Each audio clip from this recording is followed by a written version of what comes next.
At Thanksgiving dinner, my parents called me a worthless failure and kicked me out, go live on the streets.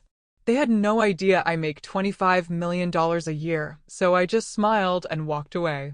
3 weeks later. Earning $25 million a year? It still doesn't protect you from the kind of toxicity that oozes from family. Money can shield you from a lot of things: rent, fear, instability, but it can't shield you from parents determined to believe the worst version of you. I learned that lesson on Thanksgiving night, standing in my parents' dining room, surrounded by people who had already decided exactly what happened, exactly who I was and who I wasn't. The house looked the same as it always had every holiday. Warm lights, cinnamon candles, the comforting scent of roasted turkey drifting through the hallways. But the atmosphere? You could slice it with a knife. That long mahogany table was crammed, my grandparents at the far end, my aunts whispering behind their wine glasses, my cousins glued to their phones. And then there was Chloe, my younger sister, glowing in the center like the sun. Everyone else orbited her. Her fiancé, Luke, sat beside her, beaming with the eager smile of a man who'd already absorbed the Lane family hierarchy. Chloe, the pride. Me, the problem. Chloe was everything my parents worshipped. A rising star attorney at a downtown Portland firm. Wedding planned for next spring. A closet full of designer coats. A LinkedIn profile so polished it practically sparkled. My mother couldn't go 10 minutes without slipping in a new brag. Chloe just closed a massive case. Chloe might be promoted to partner early. Chloe and Luke are looking at investment properties. My girl is so smart. Meanwhile, I sat near the end of the table, in a chair that always seemed to wobble. No one ever seemed to notice the wobble. Maybe that was fitting. Harper, my Aunt Michelle finally asked, after ignoring me for nearly an hour, "Are you still doing that little online thing?" She said it like someone might talk about a hobby involving glitter and glue. I just smiled politely. It wasn't worth explaining that my little online thing employed over 90 people across 3 states, or that one of my companies had recently finalized a multi-million-dollar licensing deal. It wouldn't matter. They'd already decided my life was a phase I'd eventually grow out of. I cut into my turkey, hoping the evening would just pass quietly. But peace never survives long in the Lane household, especially when Chloe felt like stirring the pot. "It's honestly sad," she announced loudly to Luke, though the entire table could hear. "Harper still refuses to finish college. Can you imagine being 32 and still not having your life together?" Luke chuckled sympathetically. My mother sighed dramatically, as if I had disappointed her again by daring to exist outside her perfect script. And then my father, always the judge, never the jury, decided it was time for this year's performance review. He set down his fork with a sharp clink and cleared his throat, speaking loud enough for the entire table to fall silent. "Harper," he began. My stomach tightened. Nothing good ever followed that sentence. "You're 32, he continued, his voice growing louder, and you're still chasing those silly internet dreams. You refuse to listen. You refuse to follow the path we gave you. It's embarrassing." My mother nodded quickly, chiming in before I could speak. "We're tired of worrying about you. Tired of pretending you're doing fine when you clearly aren't. You never take real advice. You never act like a member of this family." Their words should have stung. Once upon a time, when I was younger and still naive enough to crave their approval, they might have. Now, they just washed over me like cold water. Annoying. Predictable. Pointless. Chloe folded her manicured hands on the table and added her own dagger, her tone sweet as pie. "Honestly, Harper, if you had just finished college like a normal person, you wouldn't be such a burden. Some people have careers, not whatever you do." A few relatives exchanged awkward glances. Some looked down at their plates. Not one person spoke up for me. Not even the grandparents who used to slip me candy under the table when I was little. That silence said everything. And then the moment hit its breaking point. My father slammed his palm onto the table so hard the cranberry sauce trembled. Asterisk, asterisk, "You're 32, and have nothing to show for it. Asterisk, asterisk," he barked. "From now on, we're done. No more help, no more pity. If you want to ruin your life, fine, but don't drag us into it anymore." He stood, pointed toward the door, and delivered the sentence that would replay in my head for weeks to come. Asterisk, asterisk, go live in the streets if you have to. Asterisk, asterisk, a hush fell over the entire room. Forks froze midair. Someone gasped softly. And I, the highest earning person in that house, owner of a penthouse in Seattle, donor to 3 major nonprofits, employer of nearly 100 people. I just sat there, watching the scene like an out-of-body experience. I opened my mouth. For one reckless second, I nearly said it. I make more than everyone at this table combined. But I didn't. Because what would be the point? They weren't interested in the truth. They were interested in the version of me that made them feel superior. So instead, I took a slow breath, pushed back my chair, and stood. If that's how you feel, I said quietly, I won't get in your way. My father looked shocked that I didn't argue. My mother blinked rapidly, clearly expecting tears. Chloe wore a half smile, like she'd won something. Without another word, I grabbed my coat from the back of the chair, walked past my family, and stepped out into the cold November air.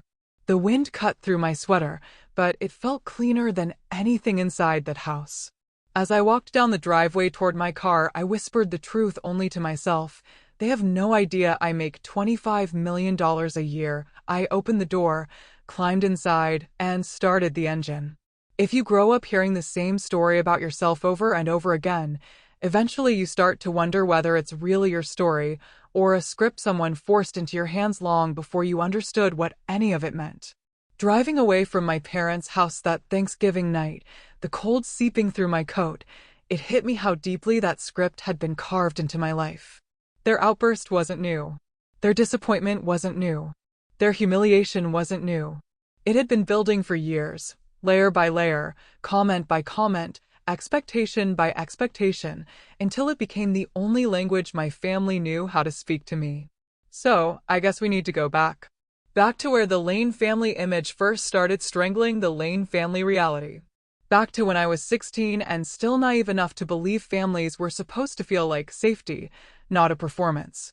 My parents, Daniel and Rebecca Lane, came from modest, hardworking backgrounds. But by the time Chloe and I were teenagers, they had settled nicely into what they considered the respectable middle class. Dad was a supervisor at a construction management company, a job he carried like a badge. To him, respectability came from hierarchy, someone above you, someone below you, and you sitting neatly in the middle, admired by neighbors for being reliable and stable. He ironed his shirts obsessively. He introduced himself formally, even at backyard barbecues. He couldn't stand the idea of being seen as less than in any social setting. Mom was a school nurse. The kind who was warm with students but cold with adults.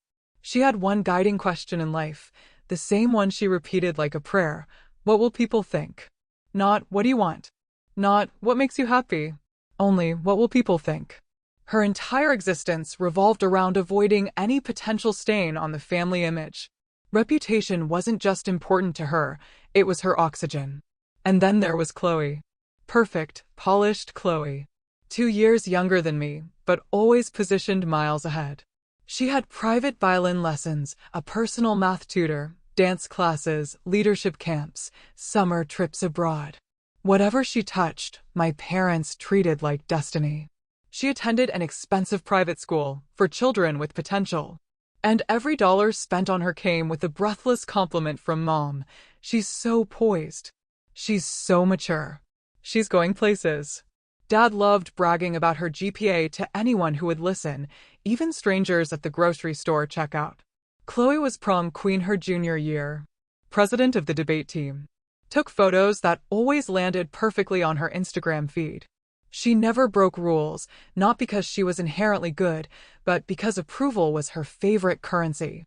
She knew exactly how to play the part, smart, charming, compliant, the golden daughter who made her parents glow. Then you have me, the other daughter. I liked computers, coding, building little websites from scratch. Staying up late dissecting the back end of e-commerce platforms. Fascinated by how algorithms worked. I could lose hours debugging a single line of code and feel thrilled when I finally solved it. I wasn't into dances or popularity contests. I wasn't graceful or poised or photogenic in the way my mother desperately wished.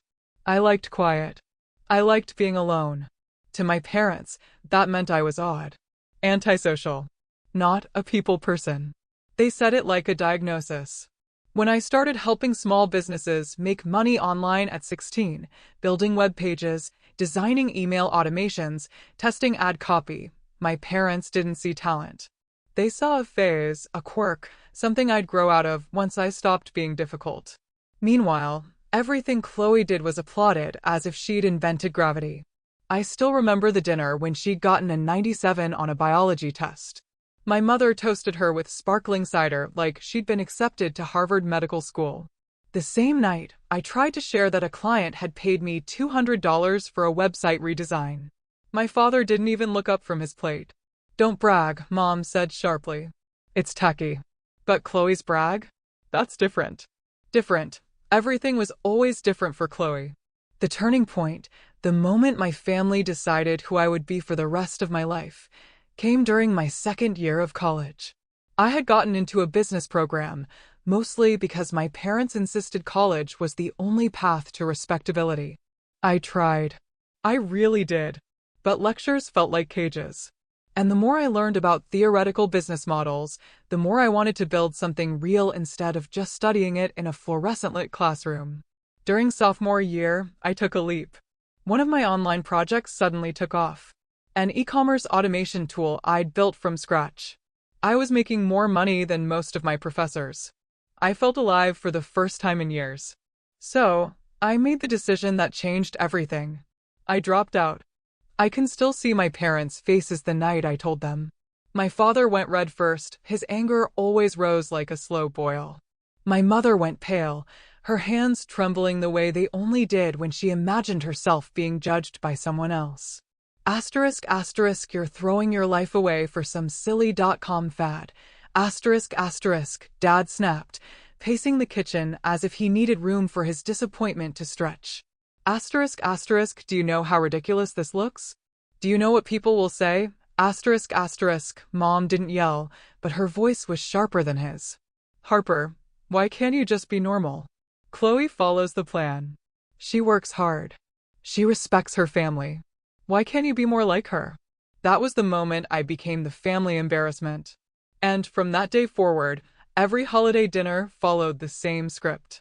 Chloe's achievements were recited like scripture: the perfect GPA, the impressive internships, the glowing letters of recommendation, the prestigious job offers. And then, inevitably, someone would glance at me with that practiced look of concern and say something like, "Not everyone finds their path so quickly. Maybe someday you'll go back and finish school. Success isn't for everyone. You'll get there eventually." I became the cautionary tale. The living, breathing example of what happens when you don't listen to your parents. My role, assigned without consent, was to make Chloe look better by comparison. And every time I tried to explain what I actually did for a living, they reduced it to nothing with a single dismissive line, just online stuff.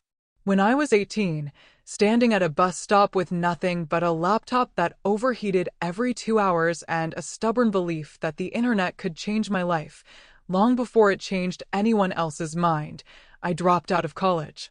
I moved into a tiny studio apartment, the size of a storage closet. The walls were so thin I could hear my neighbor sneeze, and my kitchen counter shook when the bus rolled by outside. There was no safety net, no emergency fund, no family cushioning my fall, no one offering backup plans. I spent the mornings doing freelance design work, the afternoons fixing broken Shopify themes for small businesses, and the nights teaching myself everything I could get my hands on. Coding, funnels, paid ads, email automation, consumer psychology, A/B testing, search engine optimization, analytics, dashboards. I devoured it all like oxygen. My 20s were a blur of glowing screens, cheap coffee, and too many notebooks filled with scribbled flowcharts. I worked, sometimes 3 jobs at once. Freelance in the morning, consulting for a struggling startup in the afternoon, then staying up past 3 a.m. building software tools I wasn't even sure anyone would want. I lived on instant ramen, microwaved vegetables, and whatever leftovers clients handed me after late-night meetings. The hustle wasn't glamorous. It was survival. But it was mine. And what mattered most was that I never, not once, asked my parents for $1. I refused to give them the satisfaction of saying, "I told you so." If I failed, it would be on my own terms. Not because I crawled back home begging for money. So, I worked and worked and worked. The turning point came when a small, nearly unknown skincare brand reached out, asking if I could help them fix their website. Their revenue at the time was barely covering expenses, but I saw potential. A great founder, a good product, and terrible digital systems. I optimized their backend, built a subscription retention engine, set up automated email flows, restructured their ads, and redesigned the entire website myself. In 6 months, revenue quadrupled. In a year, they crossed 7 figures. In 18 months, they hit 8. Instead of a flat fee, I had negotiated a tiny slice of equity and a revenue share contract that everyone else thought was pointless at the time. That one decision changed everything. The first time I saw the payout hit my account, I sat on my bedroom floor and cried because it felt unreal. Like the first moment someone in the world had said, "You were right to believe in yourself." That success rippled outward. Other brands reached out, founders talked, my inbox filled. Suddenly, I had more work than one person could handle. So, I did what terrified and thrilled me. I started hiring. First, a designer, then a media buyer, then a data analyst, then a development assistant. And, just like that, my one-woman operation turned into a real agency, Lane Digital Systems, specializing in e-commerce automation and performance growth. But I didn't stop there. I created a SaaS tool that automated customer retention for Shopify stores. Originally a passion project I built at 2 a.m. while eating cold pizza, I launched it quietly, expecting maybe a handful of clients. It exploded. Within 6 months, it had thousands of paying users. Within a year, it became the backbone of half a dozen mid-sized brands. From there, everything scaled. 3 more companies branched out under my umbrella, one specializing in AI-driven ad optimization, another offering white-label automation systems for agencies, and a consulting firm for founders transitioning from 6 to 7 figures. With each year came new income streams, licensing deals, subscription revenue, retainer contracts, data partnerships. I diversified as aggressively as I worked.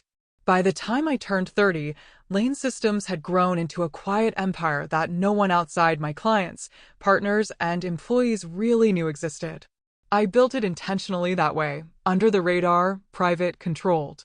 Now, at 32, my life looked nothing like the failure narrative my parents clung to. I lived in a penthouse overlooking the Seattle waterfront, paid in full before my 30th birthday, floor-to-ceiling windows, a home office with custom-built screens and a private server rack, a balcony with a view of the ferries gliding across Elliott Bay. I had a real estate portfolio of rental homes in Washington, Oregon, and Texas. I had a stock account that my younger self wouldn't have believed, even if she saw the numbers herself. And each year, after expenses, investments, payroll, and taxes, my personal profit still hovered around $25 million. But none of that, not one part of it, was known to my parents. They had absolutely no idea. Part of it was practical. The second they smelled money, they would have tried to control it, claim credit for it, or tap into it. My parents loved 2 things above all, Chloe and image. If they knew I made millions, they would have twisted my success into something that made them look good. We raised her, right? We always knew she was smart. And then used it to boost Chloe even further. But the bigger part? They simply never asked. They didn't ask what I did. Didn't ask how my work evolved. Didn't ask about clients, projects, tools, teams, anything. Every time I tried to explain in the early years, they shut me down with the same lines. It's not a real career. It's unstable. It's not respectable. Eventually, I stopped trying. So, I told them I did. Marketing, freelance, online stuff, website consulting. Vague enough to avoid questions. Boring enough to shut down further conversation. And Chloe? She didn't care what I did. She only cared that whatever it was, it put her above me in the family hierarchy. She never once, not once, asked, "How's your business?" What are you building? What are you excited about? My success had no place in the image they curated, so it simply didn't exist to them. Looking back, maybe that was my first mistake. I thought if I kept my world separate from theirs, I could avoid the emotional fallout that exploded that Thanksgiving night. But hiding didn't save me from being misunderstood. It only allowed them to cling to their outdated version of me. Still, I wouldn't change it. Because building everything on my own, without their praise, their help, their money, or their belief, made every victory sweeter. Every milestone felt earned. Every risk felt worthwhile. And ironically, every single assumption my family made about me only pushed me harder. Maybe some part of me did work those late nights just to prove them wrong, in the quietest, most powerful way possible. Not with words. Not with arguments. But with results. They would one day see. Not because I showed them, but because the truth had grown too big for their small opinions to contain. They thought I was a cautionary tale. They didn't know I was becoming the person their future would depend on. And in 3 weeks, they would learn exactly how wrong they had been. The drive back to Seattle that night felt longer than it ever had before. Maybe it was the cold, the kind of cold that seeps into your bones and sits there, refusing to leave. Maybe it was the silence. Maybe it was the way my father's voice, "Go live in the streets if you have to," kept echoing in the back of my skull like a song stuck on repeat. I had heard harsh words from them before, but somehow, hearing it on Thanksgiving, in front of an entire table of relatives, landed differently. Not sharper. Not more dramatic. Just final. By the time I pulled into the parking garage of my building in Seattle, my fingers were stiff from gripping the wheel. I took the elevator up, my reflection blurry in the metal doors. And when I stepped into my penthouse, the scent of cedar and lemon cleaner hit me. A smell that always meant home. Real home. Floor-to-ceiling windows wrapped around the living room, revealing the waterfront glittering under the city lights. Fairies drifting across the dark water like slow-moving lanterns. The hardwood floors. The minimalist furniture. The soft hum of the heating system. Everything felt warm, calm, intentional. It was a stark, almost painful contrast to the words I'd left behind. Go live in the streets. I kicked my shoes off and let them land wherever they wanted. Then walked to the balcony door, pressing my palm against the cool glass. From 3 stories up, the world looked peaceful. No judgment. No disappointed sighs. No Chloe smiling with that patronizing pity she'd perfected since we were teenagers. My parents had no idea this place existed. No idea what my life looked like outside their narrow lens. If I had shown them this home, they would have found a way to ruin it. Criticizing the view. The cost. The location. The choices. That was the thing about toxic families. Even your wins were treated like disappointments. I showered, made chamomile tea, and tried to sleep, but my mind wouldn't let me. Their voices replayed again and again until the words blended into noise. Asterisk useless. Embarrassing. Still chasing silly internet dreams. Asterisk it was ridiculous. Irrational. I knew better. I knew what I'd built. I knew the lives I employed, the millions in revenue, the systems I created that kept entire companies running. But even when you grow up and build an empire, something in you always remembers being 16, sitting at the dinner table, getting compared to the golden child who could do no wrong. I slept maybe 3 hours. And then came week 1. No calls, no text messages, not even a passive-aggressive email disguised as concern. You would think after throwing your daughter out of the house publicly, loudly, they would at least check whether she'd made it home safely, whether she had somewhere to stay, whether she was okay. But my phone stayed silent. On Monday morning, I woke at 5 a.m. like always, forced myself into my gym leggings, tied my hair back, and walked to the building fitness center. I ran 5 miles on the treadmill, sweat dripping down my neck, my brain rehashing conversations I wished I could unhear. Then I showered, made a protein shake, and joined my first call of the day with the Europe team. After that came virtual meetings with 2 new partnerships, contract negotiations, a financial review with my CFO, and a strategy briefing for our SaaS development pipeline. From the outside, it looked like a perfectly normal, perfectly productive week. But I felt hollow, like someone had scooped something out of my chest and left the space empty. Not broken. Not devastated. Just blank. I kept catching myself thinking the same thought over and over. I could buy their house with last month's profit, and yet, somehow, their words still stung. Why did it still hurt? Why did any of it matter? I had left behind their version of success years ago. I had built something extraordinary, something real, something mine. Yet, the emotional bruises from childhood didn't fade just because your bank account grew. Money didn't erase the part of you that once begged to be understood. On Thursday around lunchtime, I opened Instagram while waiting for my food to heat up and felt my stomach sink. Chloe had posted a photo from Thanksgiving dinner, a carefully staged shot of her, Luke, and my parents standing in front of the fireplace, smiling like an advertisement for familial bliss. She looked radiant, glowing under the filter, Luke's arm around her waist. My mother's hand rested on Chloe's shoulder with pride. My father stood tall, smug, content. The caption read, "So grateful for family and new beginnings," with a heart emoji. My name wasn't mentioned. Not even a vague, "wish everyone could have been here tonight," or "missing a few people, but still thankful." It was as if I had already been erased from the family tree. They looked whole, complete, without me. The comments were full of compliments. Beautiful family. Such a blessed Thanksgiving. So much love here. Congrats on the engagement.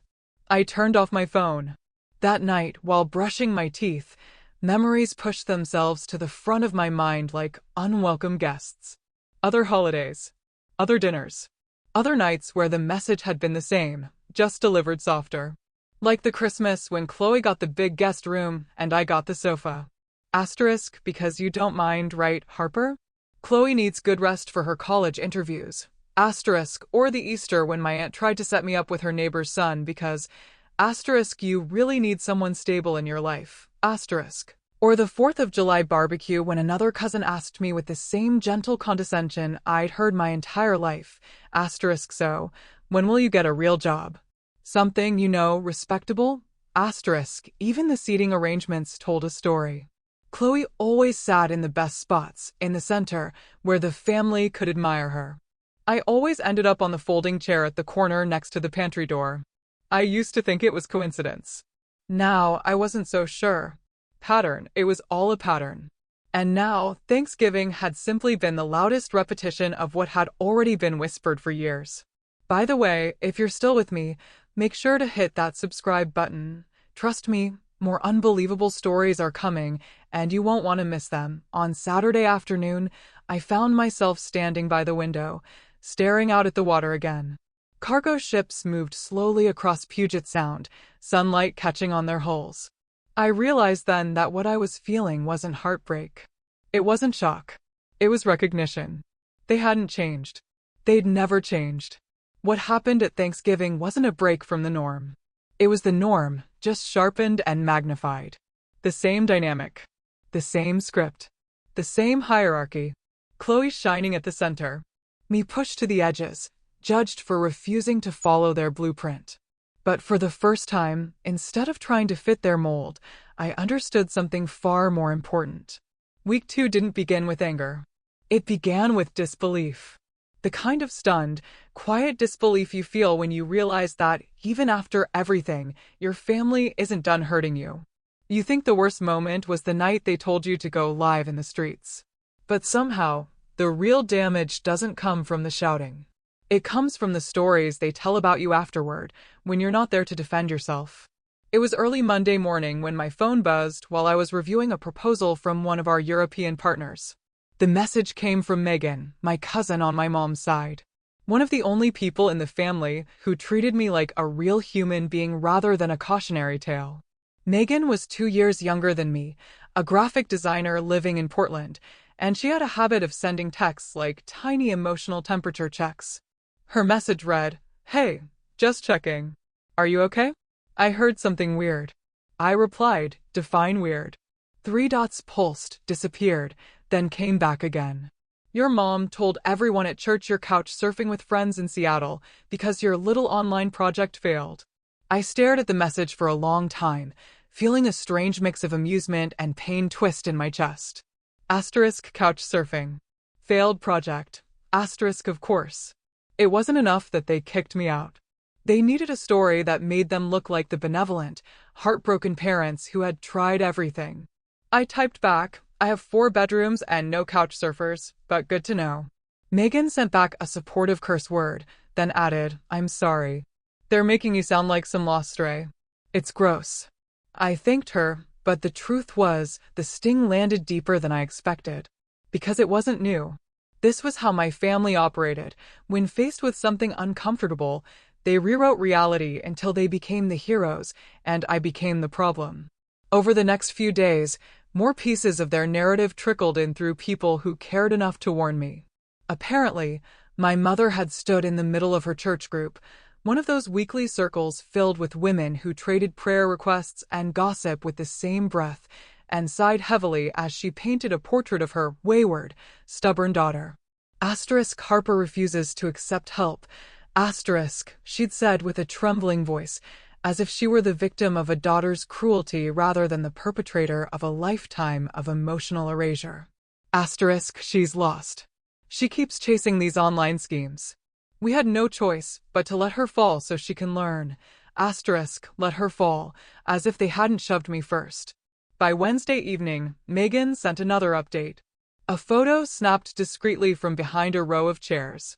In it, my mother stood in front of a small circle of women, clutching her sweater like a grieving widow. The women around her leaned in, nodding sympathetically, comforting her, validating her pain. The caption Megan added under the photo was, I'm sorry. This is the performance she's giving. I stared at the picture for a long time, feeling something inside me go cold. Not angry. Not even sad. Just cold. Because I finally understood something I had never wanted to admit. My parents didn't just misunderstand me. They needed me to fail. They needed that narrative to keep their own image polished and uncracked, to explain away every bad parenting choice, to justify their obsession with Chloe. Speaking of Chloe, she wasn't just participating, she was thriving in the aftermath. One of her friends from law school, Lexi, posted a story on Instagram, a brunch photo with mimosas and avocado toast, and Chloe laughing with the confidence of someone who had never actually been challenged in her life. The caption under it, tagging Chloe, reading, about family stuff. Harper really spiraled, huh? Chloe had replied in the comments, some people just don't understand responsibility, and then in another comment, we warned her MLMs weren't a real career, MLMs. She told people I was doing MLMs. Not marketing. Not tech. Not SaaS. Not automation labs. Not the multi-million-dollar empire I'd built from nothing. MLM, that was ignorance. That was malice. I put my phone down and exhaled slowly. The kind of breath that feels like it's leaving your soul, not your lungs. They weren't just letting me go. They weren't just cutting me out. They were rewriting who I was into something that made sense to them. Something beneath Chloe. Beneath their ideals. Beneath their expectations. They needed the world to believe I was floundering so that they wouldn't have to question the story they'd spent years building, the golden daughter and the failure. And of course, what better way to elevate Chloe than to cast me as the disaster, the warning sign, the example of what happens when you don't follow the plan, the daughter who couldn't measure up. The one who justified every ounce of favoritism they'd poured into her. I went through the motions that week, meetings, workouts, but the weight of their narrative settled over me like fog. Not because I believed them. Not because any of it was true. But because I had lived long enough in their world to know how powerful perception can be. If they controlled the story long enough, people would believe them. People already were. But as that realization crystallized, something else rose quietly beneath it. Something stronger. Steadler. A colder determination. Because I had spent years hiding my success. Not to protect myself, but to protect them. To avoid their meddling. To avoid becoming their trophy. To avoid their questions and expectations and greed. But now they were using me. My silence. My distance. My privacy. As an empty canvas to paint themselves as victims and saints. And that was the moment I made a quiet decision. If they wanted a narrative war, I could give them one. Not through pettiness. Not through shouting. Not through petty online posts. But through truth. And the truth, once revealed, would shatter every lie they had built. Week 2 wasn't just painful, it was clarifying. Because once you realize your family would rather destroy your reputation than confront their own failures, there's only one path left to take. You stop trying to earn their love, and you start preparing to earn your freedom. Week 3 didn't arrive gently. It didn't knock or whisper or announce itself the way emotional hurt usually does. It crashed into my life like a quiet explosion. Silent. Contained. But devastating in its precision. In the first week, they erased me. In the second, they rewrote me. In the third, they stole from me. Or worse, they used me. It happened on a Tuesday morning around 6:40 a.m. I had just finished a call with my London team when a new email slid into my inbox with the subject line, "Urgent confirmation required regarding your guarantee on the Lane home renovation loan." At first, I thought it was spam. Scam. Phishing. Something automated that slipped past filters. But the sender wasn't suspicious. It was from a law firm in Portland. I recognized one that handled mid-sized real estate financing and family lending. My stomach tightened. I clicked it open. "Dear Mississippi Lane, we are reaching out to confirm your continued willingness to act as co-signer and guarantor for the Lane Residence Renovation and Expansion Loan, originally filed July 12th, 2 years ago. Due to adjusted interest terms, we need your written approval within 10 business days." I reread the paragraph 5 times, each slower than the last. Asterisk cosigner. Guarantor, asterisk no. No. Absolutely not. I had never co-signed anything for my family. I would have sooner lit my own credit score on fire. I grabbed my phone, dialed the number from the email, and waited. A paralegal picked up, cheerful and oblivious to the implosion happening inside my chest. I kept my voice level. Professional. "Hi, this is Harper Lane. I'm calling regarding an email about a renovation loan. I think there's been a mistake," she typed. Papers rustled. "Oh yes, Mississippi Lane. We have you listed as guarantor.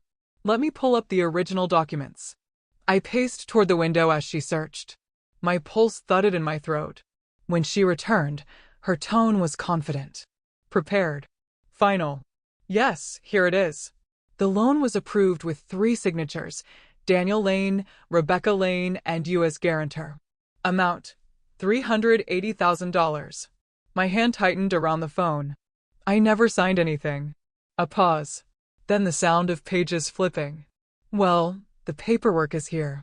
Your signature looks perfectly valid." I asked for a scan. She emailed it. I opened it instantly. My heart dropped into my stomach. It was my name. My handwriting. My signature. Except it wasn't. It was an imitation. Good enough to fool a bank. Someone had forged my signature. My parents had forged my name on a $380,000 loan. It felt like the room tilted sideways. I sank into my office chair, staring at the document as my mind tried to make sense of it. A renovation loan. 2 years ago. Before their fancy kitchen update, before the backyard redesign they bragged about, before the new roof, the deck, the property expansion. But then I noticed something else in the paperwork. A section marked discretionary project allocation. A portion of the loan, $90,000, was earmarked for supporting new business ventures within the Lane household. New business ventures, my blood iced. "Chloe." I texted Megan immediately. "Hey, random question. Did Chloe ever mention how she funded her boutique?" Megan: "OMG. Why?" Me: "Just answer." Megan: "She told everyone it was smart family financing. Said your parents believed in her vision." Me: "Did she say that at Thanksgiving?" Megan: "Yep. Your dad bragged about it. Our Chloe is on track to open her own practice. Family teamwork makes dreams work." Then she added, "Harper, don't tell me what I think you're about to tell me." Me: "They used my name, my credit, behind my back, for her business." Another message came through from her a second later. Megan: "Harper, I'm so sorry." That's unbelievable. It wasn't unbelievable. That was the worst part. It was exactly believable. Because this was the pattern, too, them investing in Chloe at all costs. Them sacrificing anything, anyone, for her success. Them treating her dreams like destiny and mine like mistakes. But forging my signature on a massive loan wasn't favoritism. It was fraud. My phone buzzed with a text from an unknown number. It was my mother. Coincidence? No. Megan probably messaged her. Word traveled fast in our family. Mom's message read, "Harper, honey, I heard the bank reached out. Don't overreact. It's just paperwork. You make good money online. You'll be fine." This was for the family. For the family, I stared at the sentence until it blurred. Then she sent another message. "Chloe is our future. You know that. Supporting her is supporting all of us. No apology. No explanation. No shame. Just entitlement. Pure, unfiltered entitlement." In her mind, my financial identity was theirs to use. My credit score was a tool for their convenience. My success, however they imagined it, existed only to serve the golden child. The anger hit me so fast it stole my breath. Not loud anger. Not the screaming kind. Cold anger. Precise. Steady. Focused. Because in that moment, everything crystallized. They didn't just consider me useless.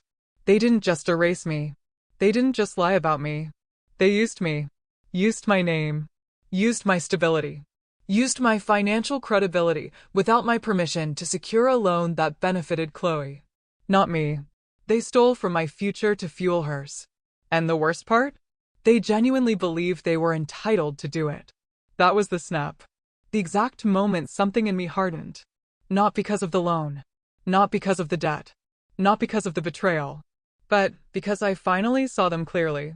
Not as misguided parents. Not as flawed humans. But as people willing to exploit me while calling me a failure. They didn't see me as family. They saw me as a resource. And they thought they'd get away with it. But they had no idea who they were dealing with. Not the 16-year-old they used to shame. Not the dropout they mocked at holidays. Not the daughter they shoved out the door on Thanksgiving. They had no idea.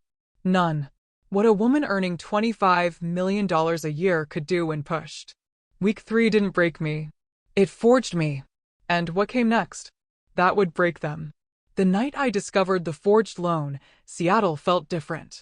Colder. Quieter. The kind of quiet that makes you hear your own heartbeat in your ears. I stood by the windows of my penthouse, staring out at the skyline, the ferries drifting like glowing ghosts, the city lights flickering against the dark water, the hum of a world that kept moving, even when mine felt like it had tilted off its axis. For a long time, I didn't move. I didn't cry. I didn't scream. I didn't even curse. I just stood there, letting the weight of the betrayal settle in, piece by piece, until it felt almost physical, like something pressing against my ribs from the inside. I had been humiliated, lied about, erased, used, and now financially compromised by the very people who insisted I was worthless. And for the first time in my life, I didn't feel like swallowing it. I didn't feel like being the bigger person. I didn't want to endure quietly the way I always had. No. Something had shifted. Something deep. Something final. I wasn't just hurt. I was done. But being done didn't mean destroying everything in a burst of emotion. I wasn't Chloe. I wasn't my parents. I didn't operate on impulse or performance or ego. If they wanted to play with my identity, my credit, my name, then I had to respond in a way that ensured they would never get another chance. This wasn't retaliation. It was survival. I grabbed my laptop, opened a blank document, and typed one word at the top: plan. Then I poured myself a glass of water, sat at the dining table, and started listing every step I needed to take. Not out of anger, but out of cold, calculated clarity. Step 1. Law. Before anything else, I needed legal protection. My signature had been forged on a massive loan. That wasn't just unethical, it was a crime.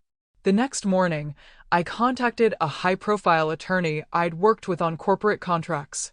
She specialized in financial fraud, identity misuse, and high-stakes disputes. Once we were on Zoom, I sent her the scanned loan documents. Her eyebrows lifted. "Harper, this is blatant forgery. Whoever did this wasn't even subtle." "I know," I said quietly. We'll file a fraud affidavit with the bank immediately, she continued, eyes sharp. We'll put the loan into dispute, freeze collections, and request a forensic handwriting analysis. We can also request security footage from the branch from the date this was supposedly signed. I exhaled for the first time that day. And if it was my parents? She didn't flinch. Then we build the evidence, and we separate you legally and financially as fast as possible. Step 2. Forensic accounting. If they forged one loan, who was to say they hadn't done more? I hired a forensic accountant, an expert who handled messy divorces, embezzlement cases, and inheritance wars. He was the opposite of dramatic, quiet, methodical, unsettlingly unbothered by the horrors people commit with other people's money. He sent over a list of things he'd start investigating, all financial records tied to my name. Credit lines I didn't know existed. Applications using my social security number. Loans or cosign documents. The renovation project. Chloe's boutique's funding streams. My parents' debt-to-income ratio. Any inheritance trusts my parents might be hiding. Whether they'd opened additional loans for the family. He asked for permission to comb through public and private databases. I granted it. Part of me felt sick. Part of me felt relieved. Step 3. Lockdown. That same day, I spent hours securing every aspect of my financial and digital identity. I froze my credit with all bureaus. I locked every account with two-factor authentication. I changed every password. I disabled all outdated credit lines. I removed my parents' home address from anything still linked to my name.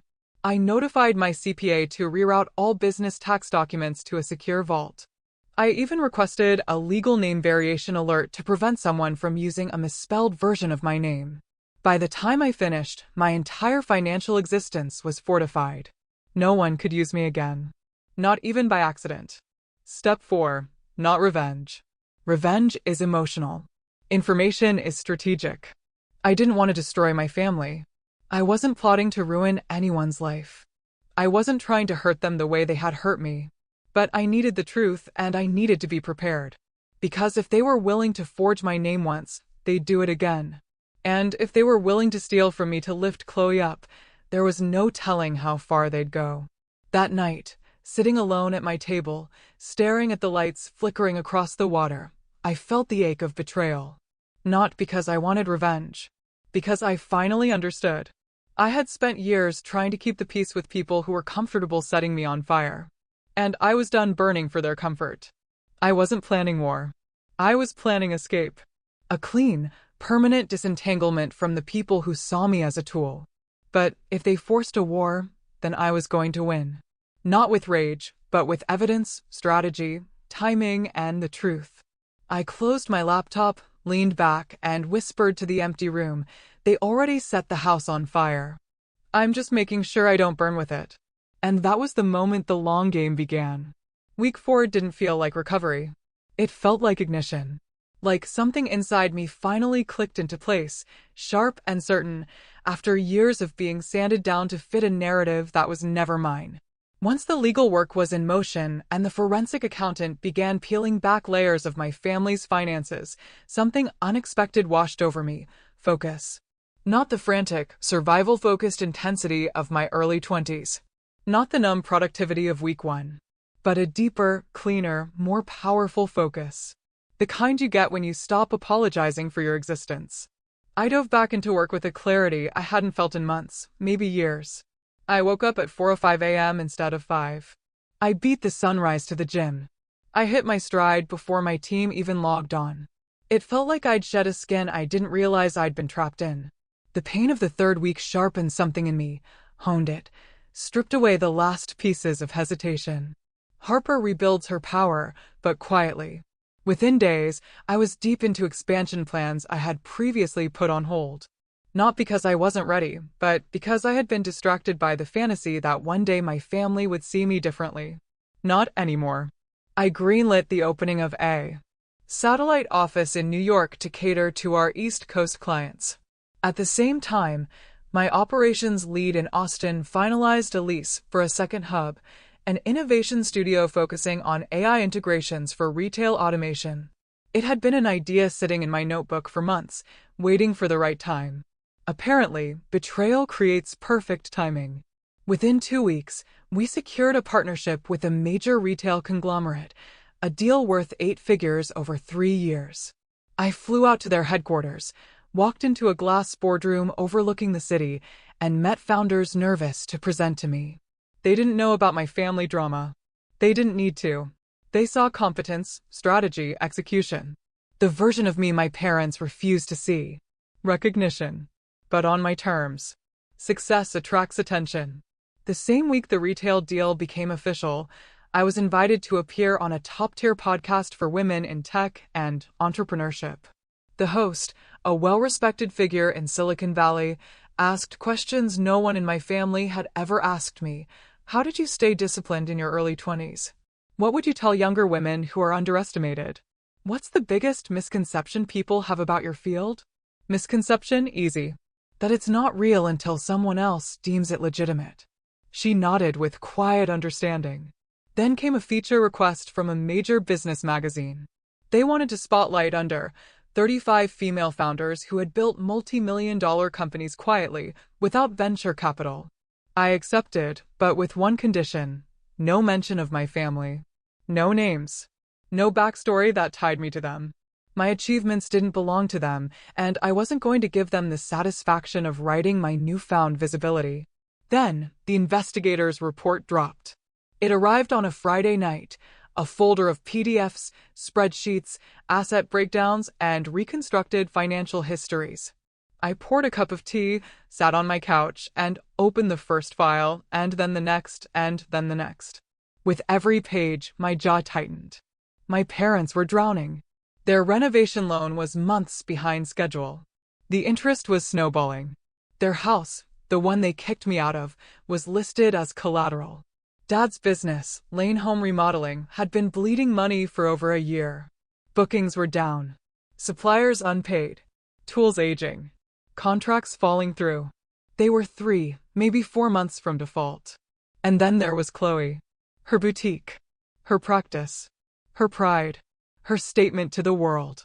It was hemorrhaging cash. The storefront she rented was in a high-cost arts district. Her branding was gorgeous. Her marketing was flawless. But the business fundamentals? Rotten. Her expenses were double her revenue. She'd hired too many people too soon.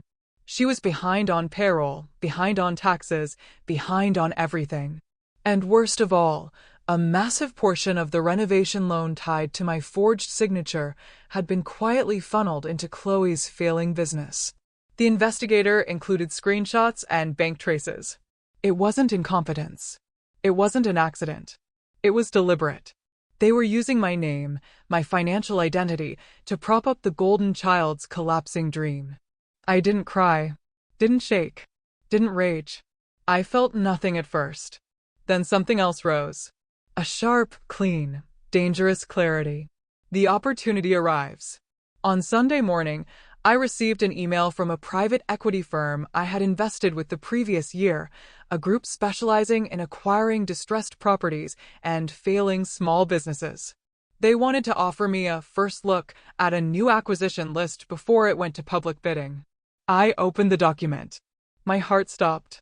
There it was. Lane Home Remodeling, listed as a high-risk, distressed asset, likely to default within 90 days. Collateral: the Lane family home, plus adjacent property lot. And below that, under related holdings, a small commercial lease linked to a boutique spa practice owned by C. Lane. Chloe's business. Both drowning. Both tied to the same forged loan. Both about to collapse. The firm planned to purchase the assets at a steep discount, pennies on the dollar, then sell or reallocate them to new investors. I knew how this worked. I'd invested in deals like this myself. Quiet acquisitions. Clean transitions. No emotion. Just numbers. Suddenly, I saw the whole path unfold like a blueprint. If the loan defaulted, and it would. If the property went into distress, and it was. And if the firm acquired it, highly likely. I could step in as a silent investor. Own the house my parents worshipped. Own the business my father claimed was his legacy. Own the commercial lease Chloe bragged about. Own everything they leveraged my identity for. Not out of vengeance. Not out of spite. Out of consequence. Because they wrote me out of the family. They erased me. They stole from me. And now they were about to learn the most poetic truth. When you live off someone you call useless, you should pray they never realize their worth. I closed the email slowly. For the first time in my life, I didn't feel small. I didn't feel like the forgotten daughter or the black sheep or the disappointment. I felt powerful, silent, strategic, focused. This wasn't about revenge anymore. This was about reclaiming every piece of myself they tried to take and building something so undeniable that their entire world would shift the moment they learned who I really was. And that moment was coming soon. 3 weeks after Thanksgiving, Seattle glittered with holiday lights. The air smelled like cold pine and distant cinnamon. The kind of festive atmosphere that makes cities feel softer around the edges. But under all that warmth, something entirely different pulsed inside me, resolve. Sharp. Unwavering. 3 weeks, just long enough for my parents to spin their stories. Long enough for Chloe to post curated snapshots of her perfect life. Long enough for them to believe the narrative they had crafted about me had replaced the truth. But also long enough for something else to happen. Something that would change the entire landscape of our family dynamic in a single night. The gala invitation. A week earlier, I had received a formal letter, embossed with gold lettering, from a Seattle-based foundation, one I had quietly funded for almost 4 years. My company contributed to their youth housing initiative every quarter. I'd always insisted on remaining anonymous, preferring my money to speak louder than my name.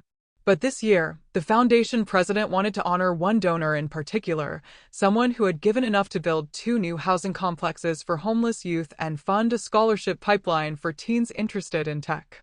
Harper, she had said over the phone, her voice warm and determined. It's time the community knows who's behind the work. Please, let us honor you publicly. I hesitated, not because I craved the attention, but because exposure had never been my goal. But something in me whispered that the timing was right. That maybe after everything, letting the world see me clearly wasn't vanity. It was reclamation. So, I said yes. The night of the gala, the ballroom glowed with white lights cascading from crystal chandeliers.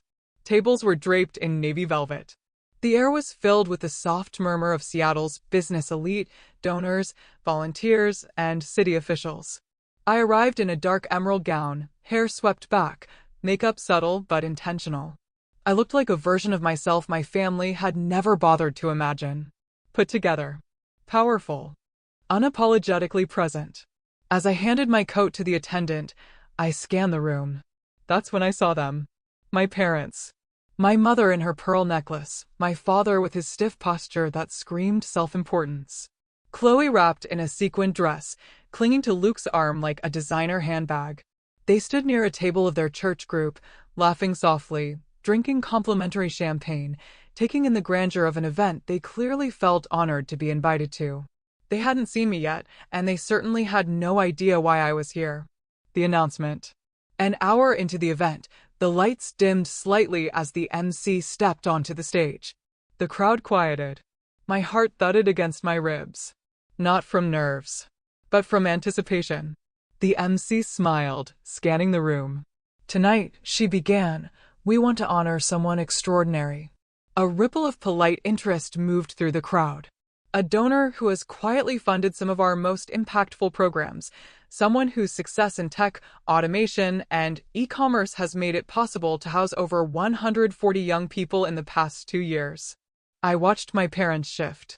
Chloe straightened. None of them suspected a thing. And this year, after much persuasion, the MC continued, she has agreed to let us recognize her publicly. Chloe leaned toward my mother, whispering something smug. I nearly laughed. The MC raised her voice with emphasis. ***, please join me in applauding our top donor of the year, a woman whose companies generate over $25 million annually. Ms. Harper Lane, ***, my mother froze. Ms. Harper Lane. The applause rose like a wave. Hundreds of people clapped. The spotlight swept the room and landed on me as I stood. The moment the light hit my face, my parents' expressions fell apart. My father's mouth dropped open. My mother blinked rapidly, as if trying to reconcile the name with the reality. Chloe went rigid, her fake smile cracking like old paint. I walked toward the stage, each step echoing through the ballroom, each step rewriting years of their narrative in real time. On the stage, I reached the microphone, the applause fading into an attentive hush. I smiled warmly, lightly, but with the kind of composure that comes only from surviving fire. "Thank you," I began. "I'm honored." I let my eyes scan the room, passing briefly over my parents, but not stopping on them. They didn't deserve that acknowledgement. Not here. "I built my first business at 19, I said. Back then, a lot of people told me it wasn't real. That online work was a phase. That I would never make anything of myself." My mother flinched. My father looked away. Chloe swallowed. "But I learned something important," I continued, keeping my voice steady, warm. "Some of us are told we're useless, that our work is silly, that our dreams aren't respectable." A murmur rippled through the audience. But dreams don't need permission, and success doesn't need to be understood by everyone to be real. The room erupted in applause.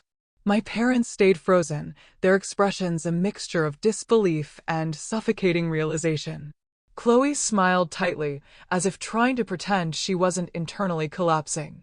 I stepped down from the stage as camera flashes lit the room. Several attendees congratulated me, shaking my hand, thanking me for the work I'd funded. I accepted graciously, each compliment another stitch in the narrative I was reclaiming for myself. Across the ballroom, my mother finally broke out of her stupor. She fumbled for her phone, tapping furiously. My bag buzzed a minute later. "Mom, Harper, why didn't you tell us? We're so proud of you." I stared at the message. Proud now that they'd been publicly corrected. Now that they realized their useless, failure daughter had been funding programs that their social circle admired. Now that their narrative didn't match reality anymore. I closed the message, left it on read, and slipped my phone back into my clutch. Because tonight wasn't about them. It wasn't about proving them wrong. It wasn't about validation. It wasn't about revenge. Yet, tonight was about taking back the story, showing the world who I really was, and reminding myself that I never needed their approval to shine. The financial reckoning, the real consequence, was still on its way. But this was the first strike. A public truth so undeniable it shattered every lie they'd built. And for the first time in my life, I wasn't invisible. I was undeniable. 3 weeks after the gala, the storm finally broke. Quietly. Exactly as I knew it would. Not with sirens or shouting or dramatic revelations, but with a simple email from my attorney at 7:12 a.m. "Harper, the Lane Home remodeling loan has officially defaulted. Foreclosure proceedings initiated. The investment group is moving forward with acquisition." I sat back in my kitchen chair, coffee warming my hands, and let the truth settle over me. It was happening. All of it. Exactly as the investigator predicted. Dad's business, Lane Home Remodeling, couldn't survive the debt load. His suppliers had pulled contracts. His remaining clients backed out. Payroll was overdue. And, because the renovation loan was tied to the family home, the default triggered foreclosure on the house as well. The private equity firm I had quietly partnered with made their move immediately, sweeping in to acquire the distressed assets in a bundle. A deal that looked like just another portfolio transaction on paper, professional, clean, legal. Nothing personal. Except the majority investor behind that deal was me. The warehouse that held my father's tools. The small office on Maple Drive he'd bragged about for 20 years. The house where they told me to go live in the streets. All of it was now under a company whose beneficial ownership listed one name, Harper Elaine Lane. Not through malice. Not through sabotage. Through consequence. Through cause and effect. Through their own decisions. The meeting. I didn't want chaos. I didn't want screaming. I didn't want a showdown on their front lawn. No, that was Chloe's style. Dramatic. Emotional. Designed for sympathy. I wanted clarity. Closure. Boundaries. So, I had my assistant send a message. Dinner invitation. Business opportunity that could help the family. A location was attached. The nicest restaurant downtown. Neutral ground. Public enough to keep everyone civil. They agreed instantly. And when they walked in that night, it was like watching actors in a play. My parents approached with smiles too wide, voices too sweet. "Sweetheart," my mother gushed, kissing my cheek like she hadn't told people I was couch surfing. "We're so excited to see you." My father shook my hand like a man greeting a CEO he desperately wanted to impress. "We've heard amazing things, Harper. Just amazing." Chloe leaned close, her voice syrupy. "That speech at the gala, incredible. We should totally collaborate. My boutique could help your brand clients create luxury experiences." I didn't correct her misunderstanding of what I actually did. It wasn't worth the energy. We sat. Drinks were poured. Polite conversation floated across the table like delicate bubbles, too fragile to touch. After appetizers arrived, I reached into my bag and placed a dark leather folder on the table. "This," I said calmly, "is why I asked you here." Chloe's smile faltered. My mother's eyes flicked to the folder like it was a snake. My father leaned back, crossing his arms. I opened it. Inside were printed documents, clean, organized, irrefutable. I slid the first page toward my father. He read. His face drained of color. This is our shop," he whispered. "This is our house? Our property deed? This must be a mistake." "It was," I corrected gently, "but not the kind you think." My mother snatched one of the documents, scanning it so fast she didn't finish sentences. No, this can't be right. How did a private equity firm get the loan?" "How?" "The loan defaulted," I said. "Your business couldn't cover the payments. The bank sold the debt. The firm bought it." I let the next sentence land slowly, deliberately. "I am the controlling investor in that acquisition." Silence thickened the air until it felt heavy enough to suffocate. My father looked at me with a mixture of fear and disbelief. You bought us out?" "No," I said, shaking my head. "You defaulted, and the firm acquired what was left." Chloe swallowed hard, her voice thin. "But why would you do this to us? We're your family." I let out a breath that wasn't quite a laugh. "Why would I do this? I didn't force you to take a loan. I didn't tell you to forge my signature. I didn't run your business into the ground. I didn't funnel the loan money into your boutique." Chloe's eyes widened. "You don't know that." "I do," I said softly. "I have the documentation." Her mouth snapped shut. My mother's eyes filled, not with remorse, but with anger. "Harper, how could you embarrass us like this? How could you let strangers take everything we've built? This is cruel." I met her gaze. "You forged my name on a loan," I reminded her, voice steady. "You used my credit to fund a business I had nothing to do with. You told the world I was homeless. A failure. A burden. You told me to go live in the streets." My father's lips trembled. "We were upset. We didn't mean everything we said." "I know," I said. "You meant worse." Silence cracked through the room again. Then I slid 2 more documents across the table. "These are your options." They looked between me and the papers. Confusion spreading. I clarified. Option 1. Sell the business and the assets back at fair market value. The firm, and by extension me, gets fully repaid.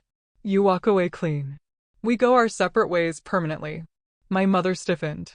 My father blinked rapidly. Chloe paled. Option 2. I lease the building and the house back to you for 6 months. Full market rate contract. Strict terms. No favoritism. No exceptions. And when the lease expires, we cut all ties. Chloe's voice cracked. "You're kicking us out." "I'm giving you options," I corrected. "Something you never gave me." My father's hand shook as he reached for the last page. It wasn't financial. It was legal. "A declaration you will sign," I told them, "acknowledging that you used my identity without consent. I will not pursue criminal charges. In exchange, you no longer interfere in my life. No more lies. No more stories at church. No more rewriting who I am." My mother covered her mouth, eyes wet. "Harper, you would let our family fall apart over this?" I finally let the truth sit on the table between us. "You already let it fall apart," I said softly. "I'm simply refusing to stay in the rubble." Chloe tried once more, reaching across the table as if she had any right to touch me. "Harper, please. You can't just walk away. We're family." I looked at her hand, then at her face. "Family doesn't forge your signature," I said. "Family doesn't steal from you. Family doesn't call you useless and tell you to go live in the streets. I stood up, slipping the folder back into my bag. You didn't treat me like family, I finished. You treated me like collateral. My mother whispered my name like a prayer. My father tried to stand. Chloe reached again, desperate. But I stepped back and with calm, final clarity, I ended it. You told me to go live in the streets, I said, voice low but steady. So, I chose to buy the streets instead. Then I turned and walked out of the restaurant, not once looking back. Because the moment I left that table, I finally left them. Not in anger. Not in revenge. But in freedom. Ending asterisk 6 months later, Seattle felt different. Not because the city had changed, but because I finally had enough peace inside me to notice things again. The scent of salt water drifting up from the sound. The hum of ferries cutting across the horizon. The soft glow of cafe windows during early morning walks. For the first time in my adult life, the world didn't feel like something I had to fight just to exist in. It felt like something I could build within. Breathe in. Live in. My parents, without the spotlight, news traveled quietly, the way truth often does when there's no ego left to broadcast it. My parents sold everything. Lane Home Remodeling went first. After months of sinking deeper into debt, they took the buyout option. Clean, simple. Enough for them to close the door without scandal. They moved into a smaller house 2 towns over, a modest, aging 2-bedroom that barely resembled the place where I grew up. Their church groups still greeted them politely. But the spotlight they once clung to so desperately had dimmed. People whispered less. They attended fewer events. Without the facade of a thriving business or a perfect daughter to parade, they kept to themselves. I didn't check on them, but people who cared about me did. Megan, my cousin, sometimes Jacob. They always delivered the updates gently, like handling glass that once cut my hands. They're quieter now, Megan told me once. Life humbled them, Jacob added. Maybe for the first time. Chloe's fall was quieter, but heavier. Her boutique closed once the funding pipeline from the renovation loan dried up. She tried to salvage it by downsizing, moving into a smaller space. But without a steady stream of borrowed money, the math didn't work. She tried to pivot, styling, consulting, personal branding workshops. But clients stopped coming once the family name no longer signaled influence. Last I heard, she moved into a small apartment and started working part-time at a retail store while figuring out her next steps. She wasn't ruined, just forced into reality. Forced to build on her own legs, not on the scaffolding of favoritism. And honestly, that was the fairest thing that could have happened to her. My life in Seattle? A new definition of home. My townhouse overlooked the waterfront, warm, plant-filled, lived in. A kitchen that always smelled like coffee. A reading nook by the big windows. A workspace with huge screens and sketches of new product ideas pinned to the wall. It didn't feel like a reward. It felt like something I'd earned long before I allowed myself to claim it. But the best part? The people inside it. My found family. My closest friends. The core members of my team. My mentor, an older investor who had taken me under her wing, not because of what I earned, but because she saw me.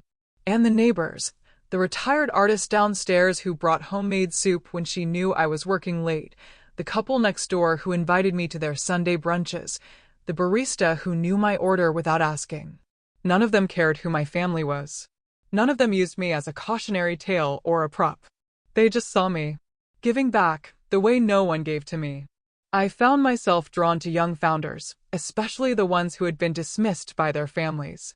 Underestimated. Told their dreams weren't real careers.